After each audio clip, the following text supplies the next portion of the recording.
બાજુ ધુમાડાના ગોટા અને કચરાના છે ઢેર. પ્રકૃતિ આજે પૂછી રહી છે શું છે તારે વેર. નથી રહી એ નિર્મળ નદીઓ, નથી રહ્યા એ બાગ. માનવ તારા સ્વાર્થમાં તે લગાડી દીધી આગ, તે લગાડી દીધી આગ. જાગો, હવે તો જાગો, આપણી ધરતી શ્વાસ લેવા તરફડી રહી છે. નમસ્કાર, હું અપેક્ષા બાઝાલા રામાણીઝ ઇન્સ્ટિટ્યૂટ વતી આપનું હાર્દિક સ્વાગત કરું છું માહિતીની માયાજાળમાં. એક એવા ટોપિક સાથે જે આજે અને આપણી આવનારી પેઢી માટે એક મોટો અને હાનિકારક પ્રશ્ન છે. જી હા મિત્રો, હું વાત કરું છું પ્રદૂષણની. એકવાર વિચાર તો કરો, આપણે ગર્વથી કહીએ છીએ કે ભારત માતા કી જય. એ જ નહીં, પૃથ્વીને પણ આપણે આપણી માતા કહીએ છીએ. પણ શું આપણે ખરેખર આપણી માતાની રક્ષા કરી રહ્યા છીએ, કે પછી આપણે જ તેને એક સ્લો પોઈઝનથી મારી રહ્યા છીએ? મિત્રો, એક રીતે જોઈએ તો આમ તો આપણે મંગળ ગ્રહ પર પહોંચી ગયા, પણ પૃથ્વી પર શુદ્ધ હવા મેળવવામાં નિષ્ફળ રહ્યા છીએ. દિલ્હી હોય કે મુંબઈ અને હવે તો આપણા ગુજરાતના શહેરો પણ આપણે ઝેરી હવા ફેફસામાં ભરી રહ્યા છીએ. શું આપણે આપણા બાળકોને વારસામાં ઓક્સિજન સિલિન્ડર આપીને જવાના છીએ? આજે ભારતના અનેક શહેરો ગેસ ચેમ્બર બની ગયા છે. સવારની તાજી હવા ખાવાને બદલે આપણે ધુમાડો ફાંકી રહ્યા છીએ. મિત્રો, મારી આસપાસ મેં ઘણા એવા વ્યક્તિઓ જોયા અને કહેતા સાંભળ્યા કે આપણે નહીં કર્યું તો કોણ કરશે, આપણા આટલા કચરામાં શું થઈ જશે.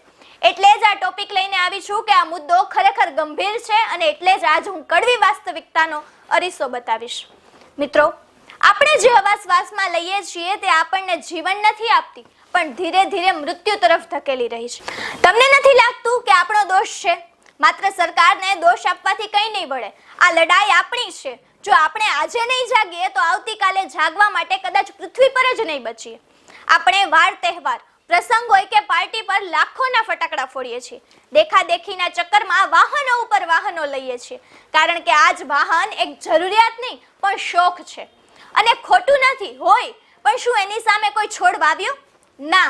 કેમ? કારણ કે એક જ છોડ વાવવાની વાત આવે ત્યારે આપણી પાસે સમય નથી હોતો. આ કેવી દેશભક્તિ છે?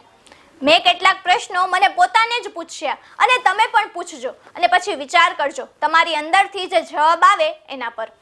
પ્લાસ્ટિકની કોથળી રસ્તા પર ફેંકતી વખતે આપણો હાથ કેમ નથી ધ્રુજતો? નદીઓમાં કચરો ઠાલવતી વખતે આપણું લોહી કેમ નથી ઉકળતું?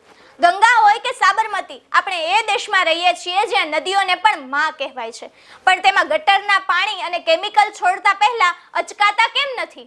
શું આ છે આપણી સંસ્કૃતિ? અને એ જ નહીં, આજકાલ તો હવે એક નવું જોખમ ઊભું થયું છે, ઈ વેસ્ટ, જેને આપણે ઇલેક્ટ્રોનિક વેસ્ટ કહીએ છીએ. આપણે આપણા શોખ અને દેખાડાના ચક્કરમાં દર 6 મહિને નવો મોબાઈલ બદલીએ છીએ, પણ એ જૂના મોબાઈલની બેટરી, ચીપ અને જમીનમાં ભળીને કેન્સર જેવી બીમારીઓ ફેલાવે છે. તેની આપણને ચિંતા નથી. આપણે ગર્વ લઈએ છીએ કે ઘણા એવા રોગો અને ઘણી એવી મોટી બીમારીઓની સારવાર માટે અને એને ઠીક કરવા માટેના સાધન આપણે શોધી લીધા છે. અને જે ખરેખર ગર્વની વાત છે જ, પણ એ વિચાર્યું કે એ બીમારી ઉત્પન્ન જ કેમ થઈ, કેવી રીતે થઈ અને ક્યાંથી થઈ?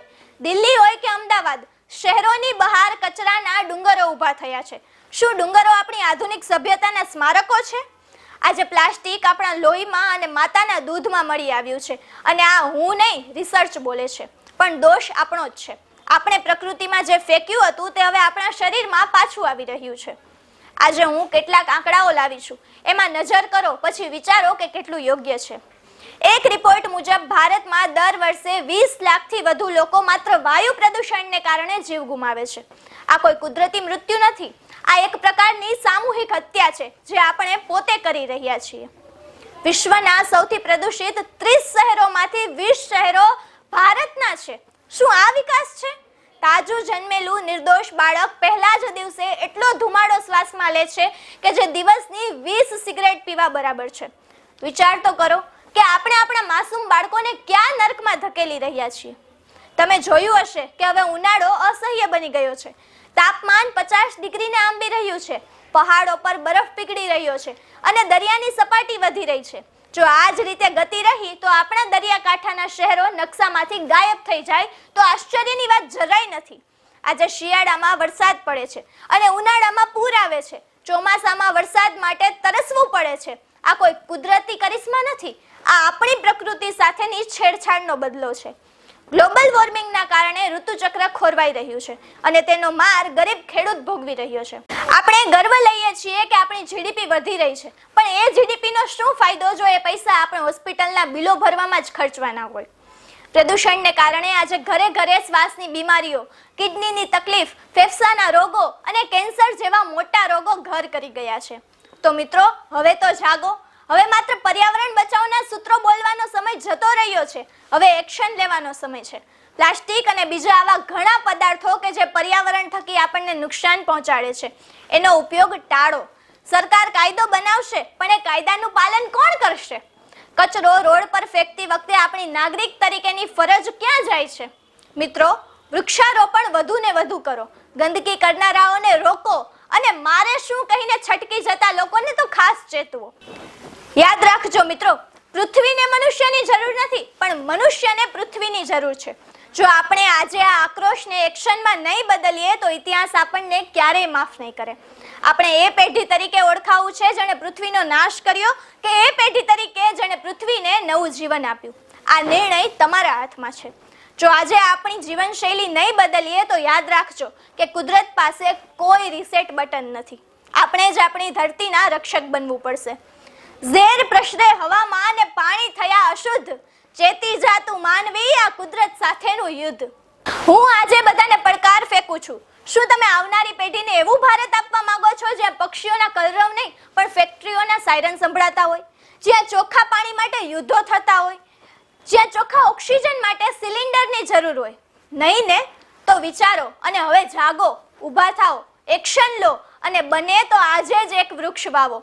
બર્થડે હોય કે એનિવર્સરી, કોઈ પણ સારા ખરાબ દિવસ હોય, એક વૃક્ષ વાવો. બીજાના નહીં તો તમારા પોતાના બાળકના ભવિષ્ય માટે પણ વૃક્ષ વાવો. ચાલો, હું તો ખરેખર આજ એક વૃક્ષ વાવવા જાઉં છું. તમે પણ જલ્દી કરો. તો ફરી મળીશું એક નવા ટોપિક સાથે માહિતીની માયાજાળમાં. જય હિન્દ, જય ભારત.